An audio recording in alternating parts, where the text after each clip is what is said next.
বিভিন্ন গোয়েন্দা সংস্থা, শিল্প পুলিশ, বিজিএমইএ নিজস্ব সূত্র সহ বিভিন্ন সূত্র থেকে স্পর্শকাতর প্রায় ৬০০টি কারখানার তালিকা আমরা পেয়েছিলাম। সে অনুযায়ী শতভাগ বেতন ভাতা নিশ্চিত করার জন্য আমরা ঈদের ১ মাস আগে থেকে এসব কারখানা মনিটরিং করা শুরু করি। সমগ্র বাংলাদেশে আমাদের ৫০ জনের ২২টি টিম কারখানাগুলো মনিটরিং করেছে।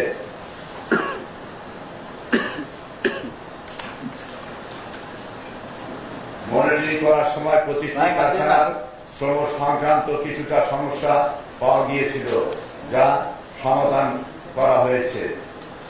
ফলশ্রুতিতে শতভাগ কারখানার মার্চ মাসে বেতন ও ঈদ বোনাস পরিশোধ করেছি আমরা।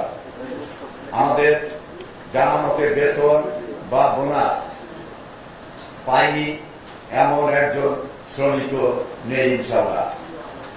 সব কারখানা শ্রমিক ভাই বোনদেরকে ছুটি দিয়েছে এবং শ্রমিক ভাই বোনদের বেতন ও বোনাস নিয়ে বাড়ি ফিরেছেন। আমাদের এই প্রচেষ্টা শ্রমিক নেতৃবৃন্দ ও শ্রমিক ভাই বোনরা ঐকান্তিকভাবে সহযোগিতা করেছেন। এজন্য পোশাক শিল্প পরিবারের পক্ষ থেকে সবাইকে জানাই আন্তরিক ধন্যবাদ। আমি বিশেষভাবে সরকারকে অনুরোধ করব, যেসব পোশাক কারখানা বিজিএমইএ অথবা বিকিএমইএ এর সদস্য নয়, তাদের প্রতি বিশেষ নজরদারি করার জন্য। এসব কারখানাকে কেন্দ্র করে কোন প্রকার অপ্রীতিকর পরিস্থিতি সৃষ্টি যাতে না হয়। আসন্ন ঈদ উল ফিতর এর পূর্বে পোশাক খাতে বেতন বোনাস প্রদানের সুবিধার্থে বিজিএমইএ এর অনুরোধের প্রেক্ষিতে সরকারি ছুটি দিনে পোশাক শিল্প সংশ্লিষ্ট এলাকার ব্যাংকের শাখাসমূহ খোলা রাখা হয়েছিল। এজন্য আমি বাংলাদেশ ব্যাংকের মাননীয় গভর্নর এবং সকল শিডিউল ব্যাংকগুলোকে ধন্যবাদ জানাই কেন্দ্রীয় তহবিলকে আমাদের সর্বাত্মক সহযোগিতা করার জন্য।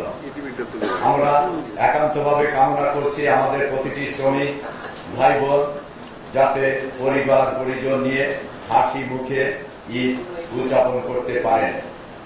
আজকে এই সংবাদ সম্মেলনের মাধ্যমে সরকারের প্রতি আমাদের বিনীত অনুরোধ, ঈদে বাড়ি ফেরা নিয়ে অনাকাঙ্ক্ষিত দুর্ঘটনা এড়াতে নজরদারি জোরদারের ব্যবস্থা নিয়ে শ্রমিক ভাই বোনদের প্রতি আমাদের অনুরোধ, আপনারা কেউ জীবনের ঝুঁকি নিয়ে